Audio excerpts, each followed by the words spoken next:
구약 사무엘상 3장 1절부터 20절의 말씀입니다. 같이 함께 말씀하겠습니다. 시작. 아이 사무엘이 엘리 앞에서 여호와를 섬길 때에는 여호와의 말씀이 희귀하여 이상의 눈이 보이지 않았더라.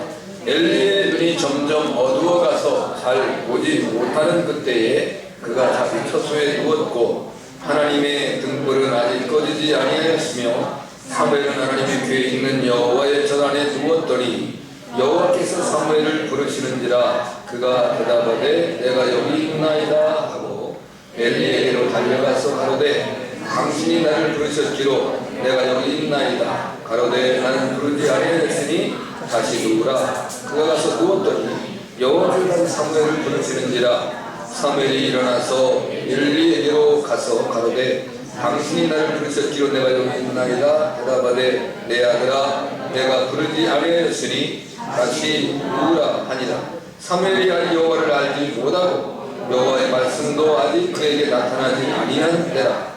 여호와께서 세 번째 사무엘을 부르시는지라. 그가 일어나서 엘리에게로 가서 가로되 당신이 나를 부르셨기로 내가 여기 있나이다. 엘리가 여호와께서 이 아이를 부르신 줄을 깨닫고 이에 사무엘에게 이르되 가서 누웠다가 그를 너를 부르시거든 우리가 말하기를 여호와의 말씀하옵소서 주의 종이 듣겠나이다 하라.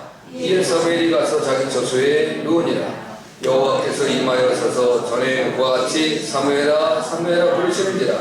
사무엘이 가로되 말씀하옵소서 주의 종이 듣겠나이다. 여호와께서 사무엘에게 이르시되 보라 내가 이스라엘 중에 한 일을 행하리니 그것을 듣는 자마다 두 귀가 울리리라. 내가 엘리의 집에 대하여 말한 것을 처음부터 끝까지 그날에 그에게 다 이루리라. 내가 그 집을 영영토록 심판하겠다고 그에게 이른 것은 그의 아는 죄악을 인함이니 이는 그가 자기 아들들이 저주를 찬송하되 금하지 아니하였음이니라. 그러므로 내가 엘리의 집에 대하여 맹세하기를 엘리 집의 죄악은 제물이나 예물로나 영원히 속함을 얻지 못하리라 하였노라. 사무엘이 아침까지 누웠다가 여호와의 집 문을 열었으나 그 이상을 엘리에게 알리하기를 두려워하더니 엘리가 사무엘을 불러 가로되 내 아들 사무엘아 하니 대답하되 내가 여기 있나이다. 가로되 내게 무엇을 말씀하셨느냐. 청하노니 내게 숨기지 말라. 내게 말씀하신 모든 것을 하나라도 숨기면 하나님이 내게 벌을 내리시고 또 내리시기를 원하노라. 사무엘이 세세히 말하고 조금 더 숨기지 아니하니 그가 가로되 이는 여호와시니 선하신 소견대로 하실 것이니라 하니라. 사무엘이 사람의 여호와께서 그와 함께 계셔서 그 말로 하나도 땅에 떨어지지 않게 하시니 단에서부터 부엘세바까지 온 이스라엘이 사무엘은 여호와의 선지자로 세우심을 입은 줄을 알았더라. 아멘. 같이 한번 기도드립니다. 할렐루야. 고맙고 감사하신 거룩하신 아버지 하나님, 이 시간 영이요 진리요 생명 되신 하나님이신 말씀을 저희가 받기를 원합니다. 주님 우리에게 친히 말씀하여 주셔서 그 말씀을 인하여 우리가 바른 길로 이 길 생명의 길을 걸어갈 수 있는 축복을 주옵소서. 오 주님 이종에게 성령의 충만함으로 함께하사 이종의 입의 말씀이 하나님의 말씀이 되어 땅에 떨어지지 아니하고 주의 영광을 드러낼 수 있도록 축복해 주옵소서. 그대로 믿사오고 다시 오실 예수님의 이름으로 간절히 기도하옵나이다. 아멘. 인사하십니다. 오직 예수 은혜 받읍시다. 자, 오늘은 이제 최선의 삶과 결과에 대한 말씀입니다. 우리가 이제 한 해를 마무리로 하면서 2014년도 한 해 내가 얼마나 열심히 최선을 다했는가, 그리고 결과가 어떤 모습으로 나타나는가. 사무엘의 인생이 오늘 3장에서 끝나는 부분은 아닙니다. 시작하는 어떤 하나님 앞에서의 삶의 모습인데, 사무엘이 하나님의 선지자로 세워지게 되어지는 과정은 이제 그의 어머니 한나, 그리고 또 이제 어머니의 신앙을 아들이 분명히 본받았을 것이고, 그가 하나님 앞에 성직하고 성실하고 또 온전해서 이제 온전한 예배로 하나님께 영광을 돌리고 또 인정받고 그가 하나님의 큰 일꾼으로 쓰임받게 된 부분에 대한 이야기입니다. 사무엘은 상과 하로 이제 두 권으로 나뉘어져 있는데, 근데 이제 오늘 사무엘상에서는 이제 사무엘의 탄생의 과정, 그리고 그의 어린 시절, 그리고 그의 사역에 대해서 등장합니다. 사무엘은 그냥 어떻게 이렇게 그냥 평범하게 태어난 자녀가 아니고, 이제 하나님 앞에 온전한 기도와 간구를 통해서 태어난, 어떻게 보면 하나님께서 선물로 주신, 우리는 그럼 하나님의 선물이 아닌가. 우리는 이제 창조 유전의 법칙에 따라서 우리 그냥 태어난 존재들이에요. 그런데 하나님의 은혜인 건 사실이지만, 그러나 사무엘은 좀 남다르게 태어난 아들임을 기억할 수 있고, 그래서 그 아들이 이제 특별히 서원에 의해서 태어났으니까, 그 아들은 그 서원을 지켜주는 일에, 자기가 서원한 건 아니지만 어머니가 서원했지만 그 서원이 그의 일생을 이제 하나님의 사람으로 쓰임받게 되었고, 어려서부터 젖을 떼고 난 이후에 성전에 올라가서 성전에서 자라고, 그리고 이제 엘리 밑에서 이제 그 제사장의 수업을 받고, 또 제사장과 선지자의 역할을 감당하는 그런 민족의 지도자로 쓰임받는 훌륭한 사람이 되었던 걸 볼 수 있어요. 이 땅에서도 어떤 사람들이 내가 나라의 훌륭한 일꾼이 되기 위해서 일생을 어려서부터 나는 이 나라의 대통령이 되겠다, 그걸 책상 위에다 써놓고 살던 사람도 있기는 하는데, 아무튼 이제 그것이 자기의 명예와 권세를 위한 것이냐 아니면 하나님의 영광을 위한 것이냐의 차이는 엄청 크겠죠. 근데 이제 중요한 것은 이제 사무엘은 하나님의 나라와 영광을 위해서 아름답게 쓰임받은 인물인 것을 볼 수가 있습니다. 이제 아무튼 이제 이 사무엘이 태어나서 그 최선의 삶을 살았다라고 하는 가장 중요한 근거 중에 하나는 죄와 타협하지 않는다는 것. 그 이제 세상과 타협하지 않는 그러한 고결한 삶을 살았다. 그런데 그 길을 걸어감에 있어서 얼마나 어려움과 신경이 많이 있었겠어요. 그러니까 오늘 엘리는 나이가 많이 들었고, 분명히 엘리에게도 두 아들이 있었는데, 그 엘리의 아들들은 패역한 자고 죄악된 자고, 근데 그 얼마나 많이 이제 그 사무엘에 대해서 시기하고 질투하고 이런 걸 하셨겠어요. 당연히 있었겠죠. 성경은 그런 걸 다 기록하려고 하는 말씀이 아니니까. 그런 과정에서도 그는 타협하지 아니하고 꿋꿋하게 신앙의 절개를 지키고 믿음을 지켰어. 그런 가운데서 또 중요한 것은 그 길을 걸어가는 길이 힘겹고 어려운 길임에도 불구하고 불평과 원망이 없다는 거예요. 여러분, 이게 이제 가장 중요한 어떤 모습인데요. 내가 하나님 앞에서, 또는 내 가정을 위해서, 또 내가 어떤 생업을 살아가고 교회를 섬기고 하는 데 있어서 불평과 원망이 있으면 이거는 아무리 최선을 다해도 소용이 없다는 것이죠.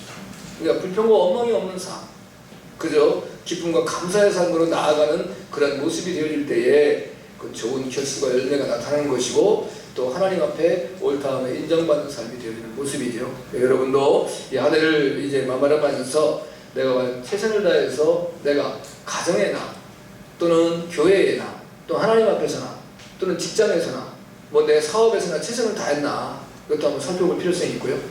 이제 그래서 스스로 나 자신이 부끄럽지 않은가라는 것들을 한번 살펴볼 필요성이 있습니다. 자, 오늘 보면 첫째는 여호와께서 세 번째 사무엘을 부르셨다. 하여튼 네 번째까지 부르세요. 그런데 오늘 세 번째 이제 부르셨을 때에 그 엘리가 깨달음이 오는 거죠. 그 이전에 첫 번째, 두 번째면 어차피 사무엘은 하나님 여호와에 대해서 알지를 못했기 때문에 하나님께서 사람을 이렇게 직접 부르시는 걸 어떻게 알았겠어요. 그러나 이제 엘리는 늘 알았었는데 오늘 3장 1절의 말씀에 보니까 여호와의 말씀이 희귀하여 이상이 흔히 보이지 않았다. 이게 이제 참 고통스러운 부분이죠. 자, 이제 하나님이 그 사랑하는 백성들과 함께 늘 동행하시고 살아가셔야 되는데, 하나님이 그 백성들을 완전히 외면하는 때가 있어요. 그건 쉽게 말하면 선지자로도 제사장으로도 왕으로도 말씀하시지도 아니하고 하나님이 그냥 무관심하게 놔두는 거예요. 그거는 죄가 관영했을 때 나타나는 거지. 근데 성경상에는 정확하게 그 연도를 잡을 수 없지만 약 400년 세 번을 하나님께서 그 백성들과 대면하지 않았어요. 그게 언제냐면, 기본적으로는 이제 하나님이 침묵하실 때가 노아의 홍수 사건이 일어난 다음에 아브라함 때까지 하나님께서 첫째로 말씀하셨어요. 그한 400년 돼요. 그 다음에 이제 요셉이 이제 요셉 시대에 이스라엘 백성들이 애굽에 내려갔는데 모세를 등극해서 부르기까지가 약 400년 동안 돼요. 그다음 하나님 말씀하시죠. 그 다음에 이제 구약의 마지막 선지자가 말라기 선지자인데 말라기 선지자부터 세례 요한에게 하나님께서 역사하실 때까지가 400년 기간이에요. 그게 왜 유독 뭐 한 400년씩 한 이제 세 차례에 걸쳐 하나님께서 그 백성들에게 절대로 대면하지 않아요. 그건 다른 말로 하면 그 시대가 너무 악했다는 거예요. 이게 두려운 것이죠. 근데 뭐 이 시대에는 뭐 우리가 죄악에 관영하고 있긴 하지만 사람들이 늘 말할 때 뭐 내가 하나님의 음성 들었다. 뭐 하나님 뭐 2014년 12월 14일에 대한민국 전쟁이 일어난다고 하더라. 뭐 이런 말 들었다고 합니까? 뭐 그건 뭐 이제 거짓말로 판명이 됐지만 하나님의 말씀을 들었다는 사람이 너무 많이 있어요. 근데 그것이 참된 하나님의 말씀이라는 것이죠. 그러니까 이제 1992년인가요? 1992년이죠. 10월 28일 그 말을 들었다라고 하는 게 이제 원래는 그 전향금 전도사라고 하는 여자거든요. 그 다음에 이제 그거를 이제 하방익이라고 하는 애한테 얘기를 해서 또 하방익도 들었다 그래가지고 그걸 이장님이가 듣고 주님이 오신다는 얘기를 들었다. 근데 그 이제 전향금이가 들었다고 하는 하나님의 음성은 하나님이 아니고 악한 마귀가 들은 거죠. 그러니까 이제 자 이게 잘 기억해야 돼요. 마귀도 말을 할 때 하나님같이 말한다는 거죠. 그러니까 내가 내 삶이 정결하고 깨끗하고 성실하고 온전히 서지 못하면 음성을 들을 수도 있어요. 누구도. 그런데 그 음성이 하나님의 음성이 아닌 마귀의 음성을 듣고 하나님의 음성이라고 우길 수 있다는 거예요. 이 부분에 늘 조심해야 돼요. 오늘 보면 음성으로 찾아오셨는데 3번, 4번째 하나님께서 이제 사무엘과 대면하시는 역할을 볼 수 있어요. 우리가 최선을 다해서 사는 사람들에게 하나님이 반드시 찾아올 때 음성이라는 것이죠. 뭐 다른 여러 가지로 올 수도 있는데 하나님 말씀으로 찾아오시는 거예요. 할렐루야. 근데 이제 성경에서는 늘 복됨을 위해서만 말씀이 오는 건 아니에요. 아담과 범죄했을 때 가인이 자기 동생 아벨을 쳐 죽였을 때 각가지 죄악 가운데 빠져있는 백성들 가운데서도 하나님은 찾아오실 수 있어요. 그런데 기본적으로 오늘은 하나님의 의를 이루기 위해서 하나님의 그 백성들을 진실히 사랑한다는 것을 보여주기 위해서 오시는 것이죠. 그러니까 이제 엘리라고 하는 그 집안, 그 하나님의 부름받은 거룩한 제사장이요 선지자요 왕 같은 사사의 역할을 감당하던 엘리와 그의 집안, 그의 자손들에게는 엄청난 하나님 앞에 심판과 저주가 되었지만 그걸 통해서 백성들이 깨우침 받고 돌아올 수만 있다고 한다면 나머지 모든 백성은 살 수 있는 것이죠. 그러니까 그건 하나님의 거룩한 백성들의 축복인 거죠. 그 이제 역사를 우리가 보자는 것이죠. 하나님의 말씀이 희귀하다라고 하는 말이 우리에게 너무 큰 고통을 준고 있다는 거예요. 그 시대에 얼마나 많은 이제 이스라엘 백성들이 살았겠어요. 근데 그들이 다 하나님의 백성이잖아요. 근데 그들에게 하나님의 말씀이 희귀했다. 하나님 말씀하시지 않는다는 거예요. 왜? 그 백성들이 하나님을 외면하고 살아가고 있기 때문에. 이름은 하나님이라고 부를 수 있어요. 여러분, 이제 거짓된 신앙을 가진 사람이 예수님의 이름을 더 많이 부를 수도 있어요. 예수님의 이름만 많이 부른다 해서 그 사람이 훌륭한 신앙이 아니고 날마다 모든 일에도 할렐루야만 찾는다 해서 그 사람이 하나님의 영광을 나타내는 사람은 아닐 수 있다는 거예요. 네. 그게 그냥 입에 붙은 사람들이 있어요. 아무 때나 할렐루야 그렇게 얘기를 해요. 하나님이 저걸로 영광을 받으실까 싶을 정도. 네. 그러니까 이제 우리가 언어를 바르게 사용하는 그런 훈련도 필요한 거죠. 네. 그러니까 내가 내 삶이 참된 모습으로 온전히 서서 하나님께 최선을 다했을 때 하나님은 사랑하는 그 백성들을 건지시게 오신다. 아브라함이 상수리나무 아래 이제 쉬고 있었을 때에 하나님이 이제 세천사와 함께 오셔서 이제 사람의 모습이 올 때는 오셨죠. 그리고 뭐를 위해서? 소돔과 고모라를 멸망시키기 위해서. 그때 아브라함이 그걸 극진히 대접하고 최선을 다한 결과 하나님께서 그 아브라함의 조카 롯 때문에 소돔과 고모라를 한 번에 그냥 멸하시지 아니하시고 그 사실을 아브라함에게 알려주시잖아요. 그래서 아브라함이 하나님 앞에 간구하죠. 왜? 내 조카도 소중하지 마.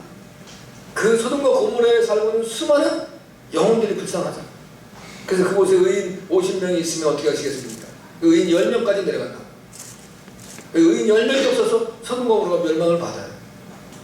그럼 거기 보면 소돔과 고모라에는 볼 때 의인 한 명이 있었다고 볼 수 있어요. 이제 아브라함의 조카 롯이죠. 왜냐면 그 두 딸들도 나중에 보면 그 사람이 의로운 삶이 아니에요. 아내는 세상의 부귀와 영화를 바라보다가 소금 기둥이 되려고 그랬고, 오직 이제 그 아브라함의 조카 롯만 의로운 삶을 살았다고 인정할 수 있어요. 그런데 하나님께서 예루살렘을 멸망시킬 때 예레미야에게 하신 말씀을 보면, 내가 예루살렘 거리를 부지런히 왕래해서 이 중에 나를 경외하는 자 한 사람만 찾아라. 의로운 자 한 사람만 있으면 내가 이 예루살렘 도성을 멸하지 않겠다. 한 사람이 없어 멸망을 당하지 않는다.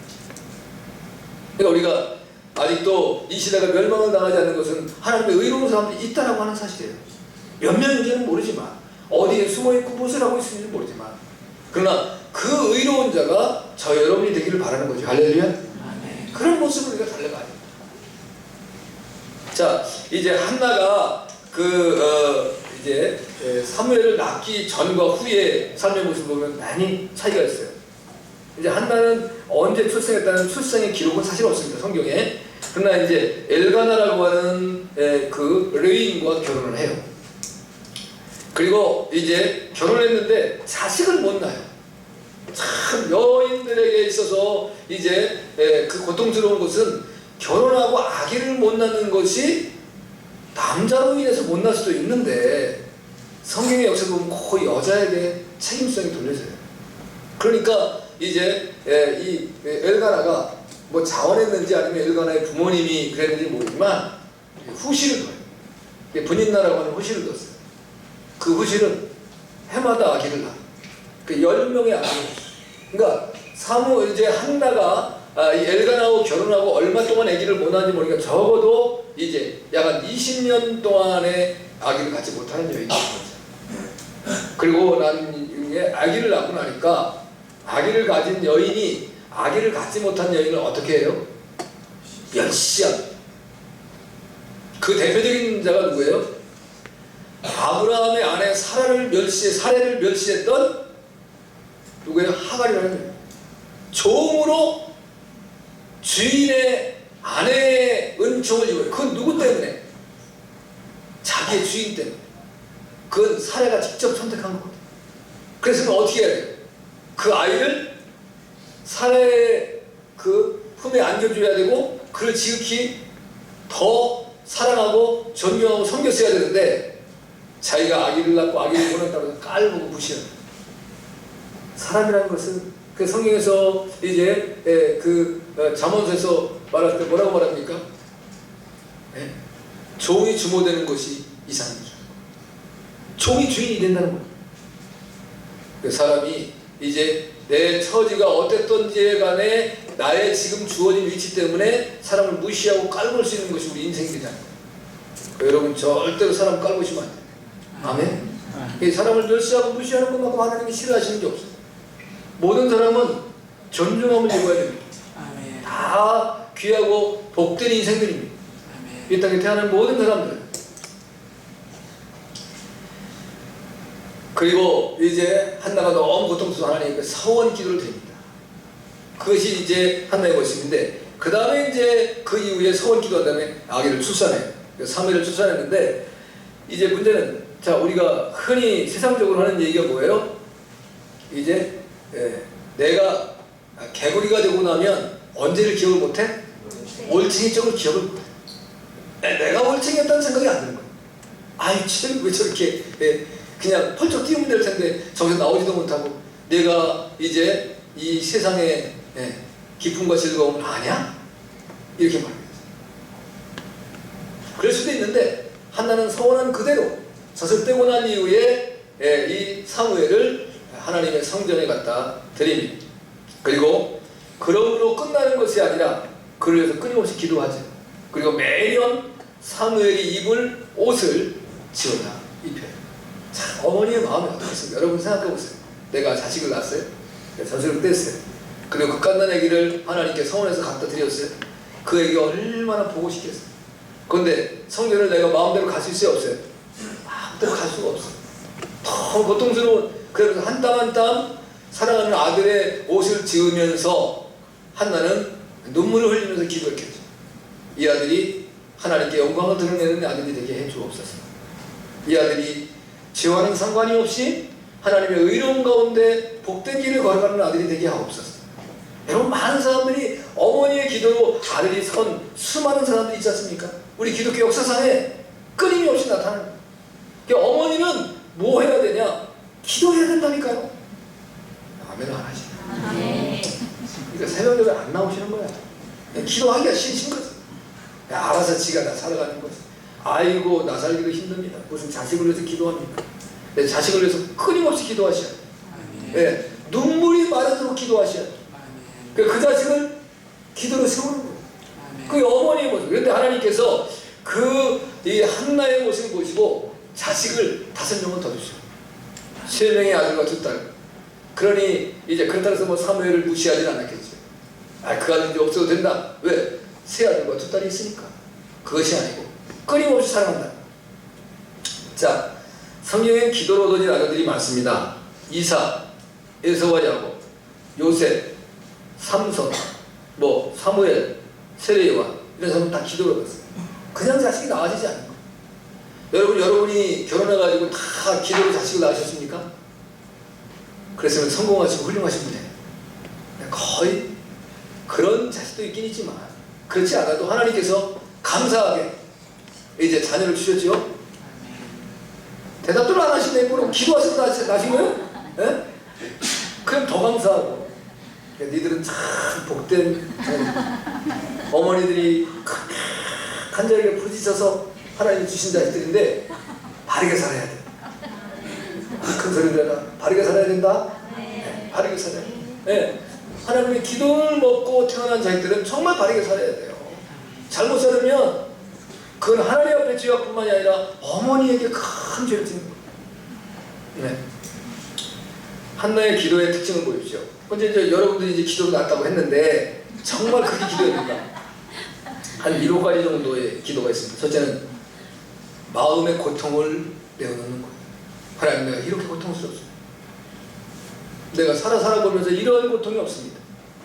그 다음에 눈물로 기도했어요. 그 다음에 3번째는 서운함에 기도했습니다. 4번째는 오래 기도했어요. 오래 지쳐서 얼굴이 붉어져서 누가 보면 저 여자가 대낮에 눈물을 흘리고 옛날로 지금까지 화장을 했는지 모르지만 화장하고 한번 눈물 한번 흘려보세요. 이 아이 섀도우인가? 뭐라 그래요? 마스카라 검은색으로 했는데 눈물을 흘리면 먹물이 줄줄. 그래서 이제 여러분 드라마 보시죠? 드라마 보는데 배우가 화장을 짙게 화장한 여자 딱 편합니다. 그냥 눈물 흘렸을 때 눈물이 자국이 이렇게 남더라고. 그 화장을 짙게 하고. 닦았는데도 이게 있어. 무슨 화장을 짙게 해요. 아유, 배우들 보면 불쌍해. 이거 하는 건 아니고 이제 다 누구죠? 그거 해주는 사람도 누구야? 메이크업 아티스트. 메이크업 아트라래? 아티스트. 메이크업 아티스트가 그걸 해주는데 그 사람들이 너무 떡지떡지 바른다 봐. 좀 조금만 하죠. 이게 피부가 숨을 쉬어야 되는데 이 화장을 여기다 한 kop을 씌우면 피부가 숨을 잘 쉴까요? 네, 어떨까 모르겠어요. 불쌍한 생각이 들더라고. 그 다음에 은밀하게 기도. 은밀하게. 사람들에게 막 떠벌리면서 한 게 아니고 자기 홀로. 그 다음에 응답 얻기를 확실하게 기도했어요. 그걸로 응답을 받았습니다. 여러분, 이런 기도가 필요한 거예요. 자, 이제 제가 이제 라디오를 이렇게 들었더니 라디오에서 이제 그 말이 나오더라고요. 야, 그래서 정말 누군가 저게 대단하게 적용을 했다. 이제 대한항공 그 사람 조연아 이분이 이제 MIT 대학을 나왔대요. 놀라지 않네? MIT 대학이 대단한 대학입니다. 근데 그 좋은 대학을 나오고 그렇게 훌륭한 사람이 왜 저랬을까? 그 사람들이 남들의 연구대상이잖아요. 그죠?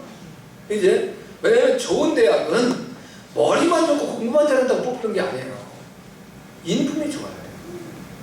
그래서 그 대학에서 서로가 서로를 이제 윈윈할 수 있고 서로에게 유익을 줄 수 있는 사람들이 모여서 있는 대학이, 그래서 그 동기들이 중요하고 그 모임들이 굉장히 중요한 건데 이 이상한 사람이 나왔다 이거예요. 근데 그걸 이제 세상적인 말로는 내공이라고 말해요. 내공. 들어보셨어요? 내공. 우리로 생각하면 이제 성품이라고 표현하기 좋을 것 같아요. 근데 그 내공을 쌓고 성품을 온전하게 만들기 위해서는 세 가지 화학물질이 필요합니다. 이건 여러분들이 잘 기억하세요. 이건 신앙도 내가 그리고 기가 막힌 말이야. 이게 왜 세상이 이런 말을 쓰지? 근데 그 세 가지예요. 첫째는 뭐냐면 땀과 피와 눈물이래요. 이게 없이는 누구도 온전한 사람으로 설 수가 없다는 거예요. 그러니까 세상에서 어느 분야에서 전문가로서 기업인이 됐든 아니면 뭐 일반 사회인이 됐든 그 상태에서 인정받고 존경받고 살아갈 수 있는 사람이 되려고 한다면 열심히 땀 흘리는 노력이 있어야 된다는 거예요. 그 다음에 때때로는 뭐가 막히고 어려워서 눈물을 짜내고 고통을 받는 아픔들을 경험해야 된다는 거예요. 그거 없이는 내가 온전한 사람이 될 수 없다는 거예요. 그 다음에는 피를 흘리는 것 같은 죽음의 고통된 사지를 건너갔다 와야 된다. 그게 없이는 이 세상에서 존경받고 인정받을 수 있는 사람이 되기가 쉽지 않다. 어느 분야에서든지. 그건 신앙에도 마찬가지입니다. 여러분, 이제 내가 오늘 하루에 살아오면서 최선을 다했습니다 라고 하는 분들이 계실 거예요. 나만큼 열심히 아침 새벽에 나와서 밤늦게 집에 들어오고 가족을 살피고 그 다음에 하나님의 몸된 교회에 주일날 빼먹지 않고 11조 떼먹지 않고 감사한금 떼먹지 않고 내가 이렇게 열심히 살아온 사람이 있으면 말해보라고 이럴 수 있어요. 근데 그걸로 다 가요. 그 안에 감사가 있어요. 감사 안에 하나님의 은혜로 나는 부족하고 연약하지만 하나님은 나를 끊임없이 이제 도와주셨고 또 찾아오셨고 역사하셨고 은혜를 베풀어 주셔서 내가 지금 이렇게 살아갈 수 있는 너무너무 감사해요. 이렇게 사람들은 때때로 자기가 가지고 있는 모든 삶에 만족감이 없어요. 그러면 뭐가 생깁니까? 만족감이 없으면 첫째는 짜증이 나요. 그다음에 기쁨이 없으니까 불평이 생겨요. 그리고 뭐 새로운 뭐 다른 거 좋은 거 없을까? 하나님이 우리를 복 주시는 복은 뭐냐면 내가 지금 주어진 환경과 여건 내에서의 축복이에요. 아멘. 그걸 벗어나서 주어지는 거 아니란 말입니다. 여러분이 직장 생활하고 있으면 이 직장 마음에 안 드니까 직장 그만두고 새로운 직장 찾자. 하나님 그런 식으로 인도를 안 한다니까요. 내 현재의 직장에서 내가 기뻐하고 즐거워하고 만족할 수 있는 은혜를 주시는 거예요. 아멘. 그것이 이제 내가 그 양이 다 차서 내가 용량은 크고 능력이 많은데 이 부족함에서 있는 것이 하나님이 안타까우면 더 나은 곳으로 트랜스포 시켜주시는 거예요. 그렇지 내가 선택해서 이걸 붙잡자 이걸 찾자 그거는 다 중심이 나 중심인 거예요. 나 중심으로 인생을 살아가면 반드시 무너진다니까요. 그리고 결코 만족감이 없습니다. 여러분 이제 뭐예요? 지금 돌아가셨지만 정주영 회장이 그가 일생의 꿈이 뭔지 아십니까? 대한민국의 국호를 현대로 만드는 거예요. 그거보다 더 큰 꿈이 어디 있겠어요? 근데 결국 대통령도 못 되셨고 그분이 국민당인가 창당해가지고 할 때 갤럽으로 모의 조사를 했는데 51%가 나왔다는 거 아니에요. 현대의 직원들과 그 직원과 연관된 친척들만 다 투표를 하니까 51%가 나오더래요. 대통령 됐어요 안 됐어요? 됐다니까요. 빰바람을 울리려고 했다니까요. 그래서 뚜껑을 열어보니까 이게 아니야. 정치는 마음대로 되냐. 정치꾼이 해야 돼. 이게 우리나라가 이제 다음 대선이 걱정이 되는 거예요. 누가 과연 지도자가 될 것인가. 기도 많이 하세요. 말은 또 안 하시고. 그 아무나 하면 좋을 것 같아요 그냥. 그러니까 참 지도자가 되는 건 쉬운 게 아닌 것 같아요. 하나님께서 로마서 13장에서는 권세는 위로부터 임한 거니까 위에 있는 권세자들이 굴복하라 복종하라는 말씀을 주고 계십니다. 그건 왜냐하면 우리의 믿음을 이제 바르게 살아가기 위해서 우리의 믿음의 해가 고난이 없기 위해서. 그래서 어떤 성경의 말씀들을 따른다면 그 기독교인들은 불평한 마음 안 돼. 어떤 지도자가 되든지 단지 기도해야 되지. 마음에 안 드는 거 많이 있잖아요. 여러분이 이제 뭐 대통령 뽑으셨는지 안 뽑으셨는지 모르지만 대통령이 하시는 거 다 마음에 들으세요? 대답을 하니까 도대체 그런 건지 아닌 건지 모르겠어요. 지금 뭐 집에다 꿀떡 해놓고 오셨어요? 마음에 안 드는 게 많지요. 드는 부분도 있으시겠지요. 마음에 안 드는 거 얼마나 많아요. 근데 불평하지 말아요. 네, 대신 기도해라. 네. 제가 늘 말하잖아요. 믿음은 하나님만 믿어야 되고 사람은 믿지 말고 대신 어떻게 해야 돼? 사람은 사랑해라. 극진히 사랑해라. 자기 몸같이 사랑해라. 할렐루야. 그거예요. 그러니까 내가 누구에게 어떤 큰 은혜를 베풀었을 때 그 사람이 나를 배반해도 그것 때문에 승질날 일이 없다니까요. 왜? 그 사람을 믿은 게 아니니까. 사랑해서 해준 거니까. 그런 믿음으로 살아야 우리가 실패가 없는 거지요. 오직 믿음은 하나님만 믿어야 돼요. 사람 믿어가지고 인생 망치는 분은 하늘이 아닙니다. 폐인입니다. 그 사람이 나를 이렇게 해줄 것이라고 확신하고 살았는데 그 사람이 나를 배반했다. 그분은 그 트라우마에 갇혀가지고 아무것도 못해요. 그걸 극복하셔야 돼요. 하나님 그걸 우리에게 알려주셨어요. 오직 믿음은 하나님만 믿어라. 아멘. 그 여러분이 사람을 믿지 마세요. 다시는 사랑하는 거예요. 극진히 사랑하는 거예요. 자, 이제 존 비비어라고 하는 이제 훌륭한 작가가 있는데 이 사람이 많은 책을 썼어요. 근데 그 중에 이제 동행이라고 하는 글을 썼습니다. 참 제가 이걸 보고 이제 감명된 부분이 있으니까 이제 태어났어요. 처음에 엘리가 육체의 눈이 어두워졌다 했는데 이렇게 표현했습니다. 이제 마치 무엇인가 홀린 듯 믿음의 눈이 흐려질 때가 있습니다. 욕심에 끌려, 감정에 끌려, 죄에 의해 휘청거릴 때가 있습니다. 하지만 분명한 것은 우리의 눈이 어두울 때 불순종이 함께 따라온다는 사실입니다. 이걸 한번 보세요. 내가 육신의 눈이 됐든 내가 무언가 탐욕이 됐든 감정이 됐든 아니면 죄의 길에 빠졌든 내가 이제 눈이 흐려지고 믿음의 눈이 흐려지고 어지러워졌을 때 뭐가 따라오냐면 불순종이 따라온다. 이게 무서운 거예요. 네. 내가 믿음은 좀 흐트러져도 난 주님의 말씀에 즉시 순종해. 난 절대로 흔들리지 않아. 이런 대단한 사람이에요. 그게 그렇게 되지 않는다. 내가 믿음이 흔들리면 내게 첫 번째 나타나는 징후가 불순종이라는 거. 하나님의 불순종이에요. 하나님의 말씀을 들어도 감동이 없습니다. 그게 이게 죄악된 길을 그냥 걸어가는 거예요. 무뎌지기 시작하는 거예요. 그래서 무너지는 거예요. 엘리가 눈이 어두워졌다 그랬어요. 영적인 눈이 어두워졌는데 육적인 눈이 어두워졌으니까 잘 보지는 못했죠. 영적인 눈이 어두워졌으니까 영적인 부패함이 왔습니다. 자녀들이 오늘 말씀해 보니까 저주를 받을 죄를 졌다는 거예요. 그걸 이제 사무엘상 2장에서 말씀할 때는 하나님의 예배를 멸시했다 했어요. 그 예배 멸시죄. 그래서 예배 멸시죄는 하나님께서 용서를 안 하시는 거예요. 저주라는 건 뭐예요? 그건 지옥에 보내겠다는 뜻이죠. 무서운 말씀을 주셨는데도 그런데 그 아버지가 알고도 그 아들들을 바르게 세우지 않았다. 여러분, 여러분 자녀들이 죄 짓고 살아가는 거 알아요, 몰라요? 자녀가 죄를 지면 금방 알아요. 부모는 안다니까요. 니들은 부모님을 내가 기가 막히게 속였다. 잘 넘어갔네. 알고 속아주는 거지 모르진 않는다니까. 근데 아이들 입장에서는 부모님이 모르는 걸로 생각하는 거예요. 근데 부모의 마음은 너무 아픈 거예요. 제가 저러면 안 되는데. 그래서 이렇게 살아요. 여러분, 부모는 자식의 죄를 알고 있습니다. 만약에 부모이면서 자식의 죄를 알고 있지 못하다고 한다면 그건 부모 수업을 다시 해야 돼요.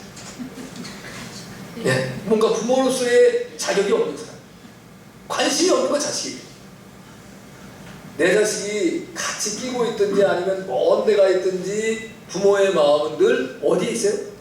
자식의 곁에 있어요. 그래서 부모는 자식의 삶의 모습을 정확히 읽고 있습니다. 근데 이제 때때로 알면서도 그러지 아니하기를 바라는 것이 부모의 마음이지. 그런데 성경은 그걸 바로 잡아주라는 거예요. 할렐루야. 여러분도 그런 은혜가 있기를 바랍니다. 저기 이제 그 시편 118편 13절 14절 보면 내가 나를 밀쳐 넘어뜨리려 하였으나 여호와께서 나를 세우셨도다. 여호와는 나의 능력과 찬송이시요 또 나의 구원이 되셨도다. 자, 하나님께 능력과 찬송이 되고 구원이 되는 은혜의 삶을 살아야지 하나님께 저주의 대상이 되는 삶을 살면 안 돼요. 그러니까 엘리가 무너지니까 그 아들들이 저주의 자식들이 되니까 하나님 누굴 찾는 거예요? 사무엘을 찾는 거예요. 엘리나 엘리의 자녀들을 찾아올 수가 없는 거예요. 그러니까 대제사장인 엘리면 엘리의 아들들은 뭐예요? 제사장이란 말이에요. 그러면 민족의 지도자예요. 예.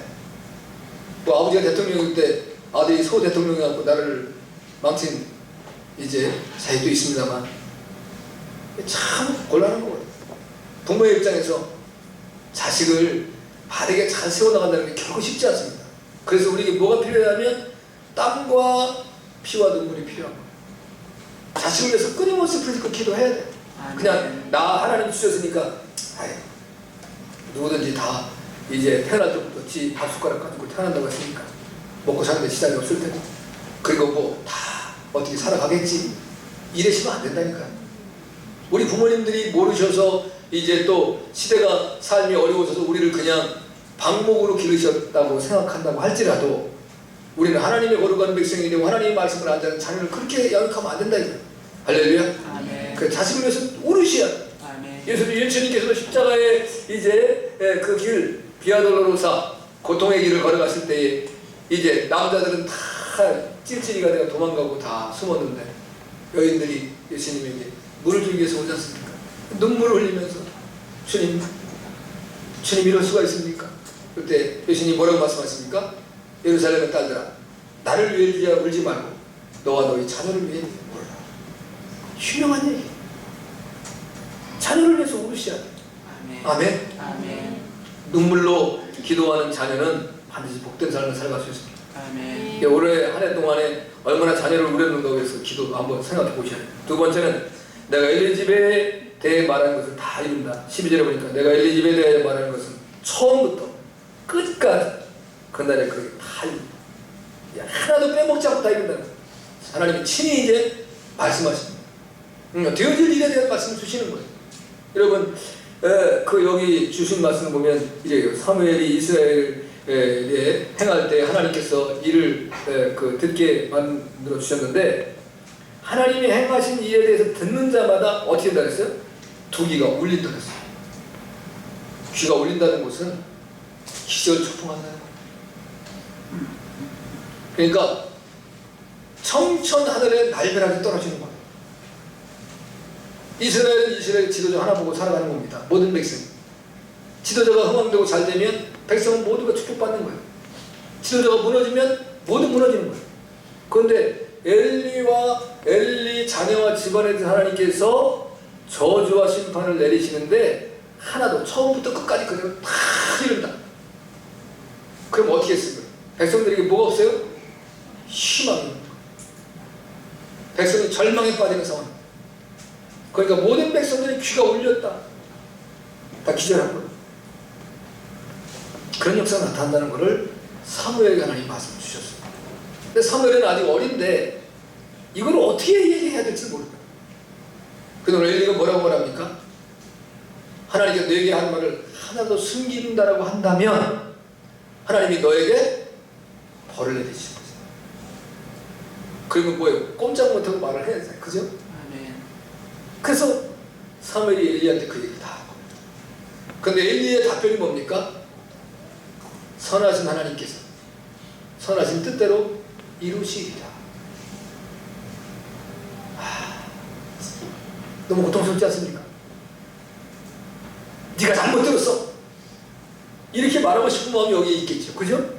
여러분 같으면 어떻겠습니까? 누가 만약에 여러분의 이제 종자, 예를 들면 모세에게 여호수아와 같은 존재라고 볼 수 있는데 엘리에게 사무엘이 그런데 야 나한테도 말씀하시지 않은 말씀을 하나님께 너한테 그렇게 말씀하시겠냐?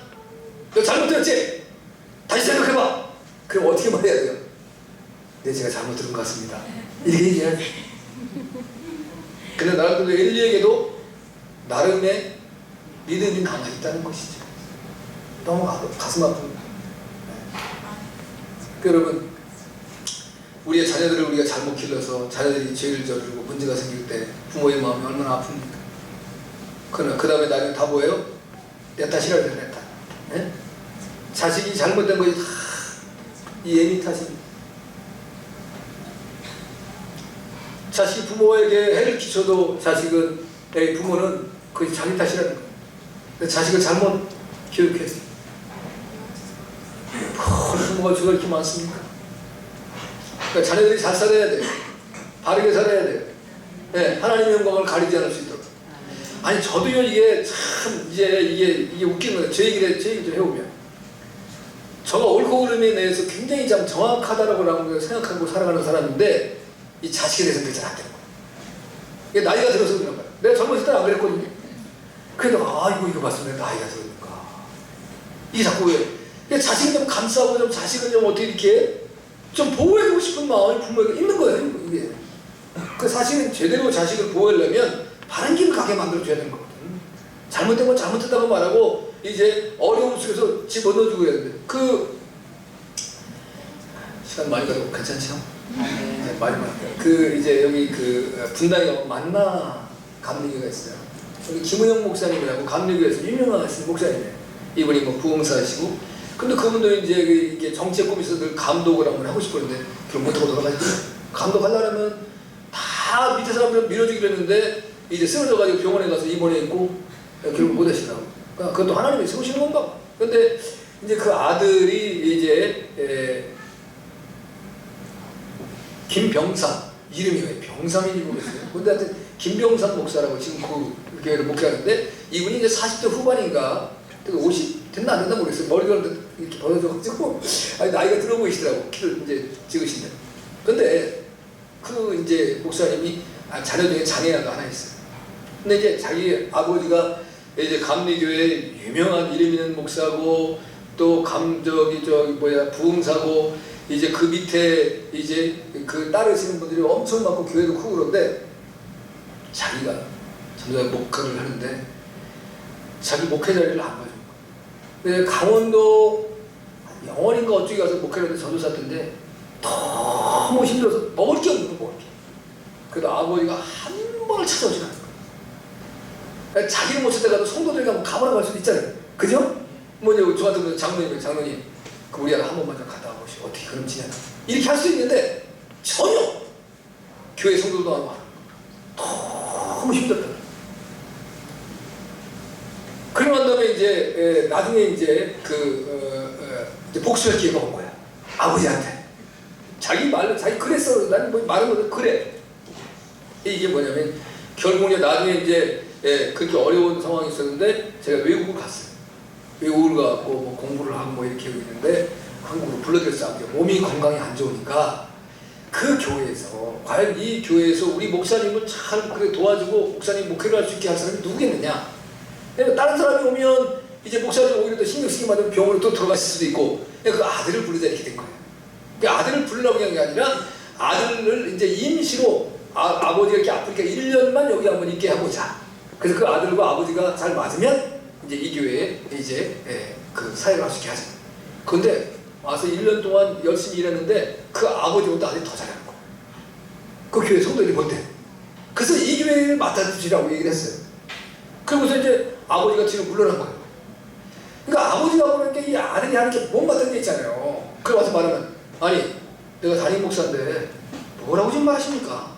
가시오. 자기 아버지한테 복수하는 거야 이제. 자, 자기 아버지가 자기를 이제 너무 힘들어서 한 번도 안 받았는데 이제 내가 이제 권한을 내가 얻은 거예요. 그런데 자기 고백이 아버지가 나를 평온하게 싸고 들었으면 자기가 훌륭한 목사가 되지 못했을 거라더라고요. 근데 아버지가 자기를 정말 남보듯 그냥 야생에 굴러 넘어지게 만들었는데 그것이 내가 더 하나님께 매달리고 하나님만 바라보고 달려올 수 있도록 만들어주는 원동력이 됐다는 거예요. 그래서 결국은 아버지에게 감사를 드립니다. 그래서 제가 아버지 돌아가셨을 때 그 고백을 해야 되는데 못했다는 거예요. 그 제일 마음에 한이 되는데 아버지는 더 살아가실 줄 알았는데 아버지가 돌아가셨다는 거예요. 그 얘기를 하면서 이제 감싸준다고만 해서 자식을 잘 되게 만드는 건 아니더라. 이거 여러분 기억하세요. 자녀를 양육하는 건 쉽지 않습니다. 누구도 장담할 수 없어요. 아, 왜 저 훌륭한 집에 저런 이제 망나니 같은 자식이 나왔을까? 우리 집에서도 나올 수 있어요. 여러분 누구에게도 마찬가지입니다. 그래서 누구는 자녀가 잘못했다고 비판하지 마세요. 단지 어머니가 기도 안 했으면 문제다. 자녀를 위해서 기도해야 된다. 아멘? 아멘. 예, 하나님께서 친히 오늘 말씀해 예수님도 이렇게 말씀하십니다. 누가복음 12장 41-44절에서 주께서 가라사대 때 지혜 있고 진실한 청지기가 되어 주인에게 그 집 종들을 때를 맡아 때를 따라 양식을 나눌 자가 누구냐. 주인이 이를 때 이 그 종이 이렇게 하는 것을 보면 그 종이 복이 있으리로다. 내가 참으로 너희에게 이르노니 주인이 그 모든 소유를 저에게 맡기리라. 여러분 정말 선한 청지기가 돼야 합니다. 자식은 여러분의 소유는 아닙니다. 하나님이 나에게 맡겨진 선물이에요. 하나님의 위대한 자녀로 자녀를 키워야 돼. 또 사명을 감당해야 되죠. 그러니까 뭐니 해도 제일 어려운 게 뭐예요? 자식농사를 하잖아요. 자식농사 잘하는 사람은 행복한 거예요. 그제 친구 목사를 만났는데 나오더라고. 그래도 목사님은 성공하셨습니다. 그래서 그래도 그 아들 중에 하나가 목사가 되게 됐으니까. 그래서 저도 이제 제가 우리 아들이 딱 한 번 흔들렸어요. 고등학교 1학년 때인가. 근데 이제 그 학교의 이사장이 그 김진홍 목사님하고 친구인가 봐요. 김진홍 목사님을 모셔와갖고 강의를 했는데 나한테 그러는 거예요. 김진홍 목사님 아시냐고. 알고 있어요. 알고 있다. 그냥 뭐 혼합주의돼요. 또 그러더라고. 이제 불교 뭐 이런 얘기하고 그러니까 맞다. 어떻게 네가 알았냐 했더니 늘 내 말씀을 들었으니까 아는 거지. 그랬더니 저 목회하기 별로 싫습니다. 딱 그러더라고. 그 이러다가 판단은 네가 내려라.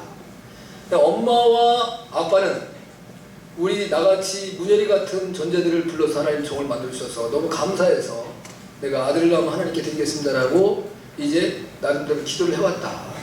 근데 이제 결정은 네가 해야 되는 거다. 근데 내가 이제 나는 경험하지 못했지만 많은 사람들을 경험해 보니까 나이가 들어서 50 후반에 60 후반에 하더니 다 안 돼가지고 천도에 입자서 손들고 오는데 그건 부모님이 하나님께 기도를 드려서 그게 된다고 하더라. 그러니까 난 너는 어떻게 되는지 모르겠다. 하나님 너한테. 그럼 네가 알아서 결정했더니 그 기회를 시간을 달라고 한 달만.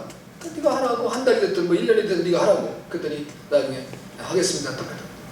그다음부터 한 번도 불평하고 원망하지 않았어요. 그 너무 감사하더라고. 그랬더니 그 친구 목사가 그 목사님은 성공하신 거 아닙니까? 글쎄 아직 모르죠. 그 말은 그게 쉬운 일이 아니었어요. 네. 여러분 이제 목사의 길을 걸어간다는 게 사실 쉬운 일이 아니잖아요. 네. 하고 싶은 것도 많을 테고 또 가고 싶은 것도 많을 테고 또 사람들과 기쁨과 즐거움의 시간을 가질 수도 많을 테고 그게 다 차단돼야 되는 거잖아요. 자기를 절제해야 되고 끊임없이 주님과 씨름해야 되고 또 말씀을 또 연구해서 성도들을 바르게 이끌어줘야 되고 할렐루야. 근데 여러분들이 기도 많이 하셔야 돼요. 아멘. 자, 예레미야는 하나님 앞에 신실한 종이었습니다. 예레미야는 유다 백성들에게 바벨론에 항복하라라는 하나님의 말씀을 들었는데 참 쉬운 일이 아니잖아요. 대항해라 라는 말이면 하기 좋죠. 그죠? 하나님의 백성들인데 근데 하나님은 바벨론에 항복하라. 70년 후에는 네가 돌아올 수 있습니다.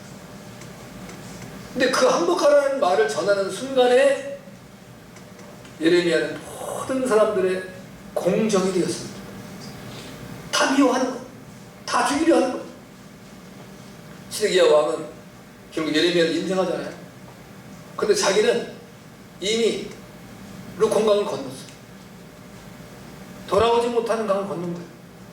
그러니까 이래저래도 못하고 결단을 못 내다가 결국은 이제 두 눈이 자기 앞에서 자기 아들들이 다 참수당하는 모습을 보고 두 눈이 뽑힌 바 되고 쇠고랑에 이제 그 호박되어서 짐승같이 질질 끌려가서 일생을 감옥에 살다 죽어버리지 않습니까? 얼마나 비열한 그 다음에 모든 백성들이 매침과 죽임과 그리고 유린을 당하는 그 모습을 본다. 하나님의 말씀 살아있습니다. 아멘. 아멘. 그러니까 이제 하나님의 충실한 하나님의 신실한 백성들이 되기 위해서는 때때로는 여러분 하나님의 말씀을 내가 전할 때에 나에게 아픔과 고통이 올 수 있어요. 고난과 시련이 닥쳐올 수 있어요. 그래서 그 말씀을 전해야만 돼요. 사람들이 싫어하더라. 예레미야는 그 일을 잘 감당했기 때문에 하나님께서 이제 예레미야에게 친히 말씀하셨죠. 예레미야 사실 신약한 자였거든요. 마음도 유리 어리고 연약하고 눈물도 많았고 하나님 나같이 부족한 자가 어떻게 할 수 있겠습니까? 그러니까 내 어머니의 모태에 있을 때부터 내가 너를 선택해서 불렀다. 내가 너를 사용하기 원한다. 예레미야가 순종하고 따라가는 역사를 보여. 세상을 낳는 결과는 하나님께서 친히 앞으로 민족과 역사에 대해서 이루실 일을 보여주시는 거예요. 말씀하시는 거예요. 아멘? 아멘. 여러분들 깨어서 열심을 다해서 정말 여러분의 가문, 우리의 교회, 이 민족에 나아갈 등불이 될 수 있게 주님을 축복합니다. 아멘. 마지막으로는 온 이스라엘의 선지자로 세우심을 알았다 그랬습니다. 온 이스라엘. 자, 이게 이제 20절인데 단에서부터 부엘세바까지 단은 제북방이에요. 부엘세바는 제남단인데, 그러니까 이제 이스라엘 전체를 얘기하는 거예요. 땅 영토. 그러니까 이스라엘 온 땅에 살고 있는 모든 사람들이 다 사무엘을 하나님께서 선지자로 세운 걸 알게 됐다는 거예요. 왜냐하면 그의 입의 말이 하나도 땅에 떨어지게 하지 하나님 안 하셨다. 사무엘이 하는 말은 그대로 이루어지는 거예요. 아멘.